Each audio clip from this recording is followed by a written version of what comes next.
इस बात से मुझे इतना ज़्यादा डिसअपॉइंटमेंट होता है ना सकीना, कि जिस रिश्ते में या जिस फ्रेंडशिप में आप सबसे ज़्यादा इन्वेस्ट करते हो, सबसे ज़्यादा उससे उम्मीदें लगाते हो और सबसे ज़्यादा अपना टाइम उसको देते हो, वही लास्ट में सबसे ज़्यादा धोखेबाज, सबसे ज़्यादा मतलब परस्त निकलता है। दिल तो ये चाहता है कि किसी से कोई रिश्ता रखो ही मत, कोई फ्रेंडशिप रखो ही मत, लेकिन अल्लाह ताला फरमाते हैं कि रिश्तों को तोड़ो मत, जोड़ो।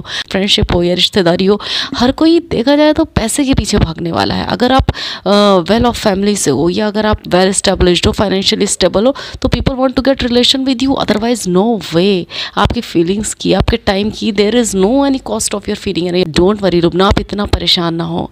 नमाज और सुन्नत के मुताबिक ज़िंदगी गुजारना सिर्फ यही इस्लाम नहीं है। इन सब चीज़ों के साथ साथ, ये तो फ़राइज़ में से हैं ही, इन सब चीज़ों के साथ साथ हर चीज़ को एक स्टेबल तरीके से लेके चलने का नाम इस्लाम है। मैं आपके सामने इतनी ज़बरदस्त अहादीस पेश करूँगी कि आज ही आपका मसला इंशाअल्लाह ताला हल हो जाएगा। आप समझ जाओगी कि रिश्तों को किस अंदाज़ में निभाया जाए कि ना अपना दिल टूटे, ना सामने वाला डिसअपॉइंट हो और ना ही अल्लाह ताला आपसे नाराज़ होगा।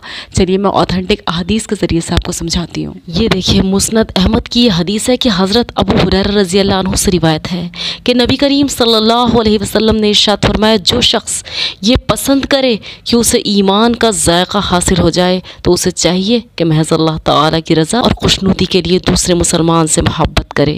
हज़रत अब्दुल्लाह बिन मसऊद रज़ी अल्लाह अन्हु रिवायत करते हैं कि रसूलुल्लाह सल्लल्लाहु अलैहि वसल्लम ने इरशाद फरमाया, बेशक ईमान की निशानियों में से है कि एक शख्स दूसरे से सिर्फ अल्लाह ताला की रज़ा व खुशनुदी के लिए मोहब्बत करे, जबकि दूसरे शख्स ने उसको माल व दुनियावी फ़ायदा वगैरह कुछ न दिया हो। सिर्फ अल्लाह ताला के लिए मोहब्बत करना ये ईमान का कामिल दर्जा है। इसी तरह बहुत सी ऐसी हदीस हैं, थोड़े थोड़े वर्ड्स की चेंजिंग के साथ, बहुत सारी रिवायात के साथ ऐसी हदीस मौजूद हैं जिनमें अल्लाह ताला हमें समझा रहे हैं कि रिश्तों को निभाना है सिर्फ मेरी खातिर। सकीना, थोड़े इसको वजाहत के साथ समझाओगी? हाँ, क्यों नहीं।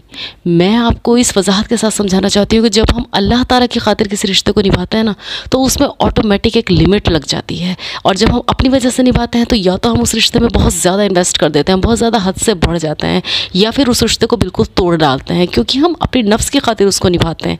लेकिन जब हम अल्लाह ताला की रज़ा के लिए उसको निभाते हैं ना, तो उसमें एक लिमिट लग जाती है, टाइम इन्वेस्टमेंट की लिमिट, चीज़ों की लिमिट, पैसे की लिमिट, मोहब्बत की लिमिट, फीलिंग की लिमिट। और जब लिमिट में रहकर कोई काम किया जाता है ना, तो लास्ट मोमेंट पर उसका रिज़ल्ट अच्छा हो या बुरा, वो आपको तकलीफ़ नहीं पहुंचाएगा, क्योंकि वो आपने अल्लाह ताला की रज़ा के लिए किया था। और अल्लाह ताला की रज़ा के लिए इखलास के साथ जब कोई काम किया जाता है, न सिर्फ आखिरत में बल्कि दुनिया में आप उसके फ़ायदे देखेंगे, तो आपको इस बात का अफसोस होगा ही नहीं कि सामने वाले ने आपके साथ धोखा किया, क्योंकि आपको फ़ायदे की उम्मीद तो सामने वाले से थी ही नहीं। ये हदीस जो मैंने आपके सामने पेश किया, ये कोई मामूली हदीस नहीं है। ये आपकी प्रॉब्लम को 90% सॉर्ट आउट कर देगी, क्योंकि बहुत सारी प्रॉब्लम सिर्फ रिलेशंस की वजह से होती हैं।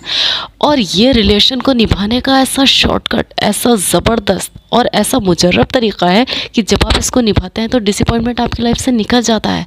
सिर्फ किसी एक रिलेशन को पकड़कर आप उसको अल्लाह की खातिर निभा कर देखिए कि मैं इसमें जो इन्वेस्ट कर रही हूँ उतना ही करना है जितना अल्लाह ताला चाहता है, उसी हिसाब से करना है जिस तरह से अल्लाह ताला चाहता है। अल्लाह ताला की रज़ा आपका मकसद हो और रिलेशन आप निभा रहे हो। किसी एक रिलेशन को इस तरह पकड़ कर देखिए तो आपको समझ में आएगा कि कितना फ़ायदे का सौदा है और रिलेशन को निभाने का सही तरीक़ा क्या है। जज़ाकल्लाहु खैर।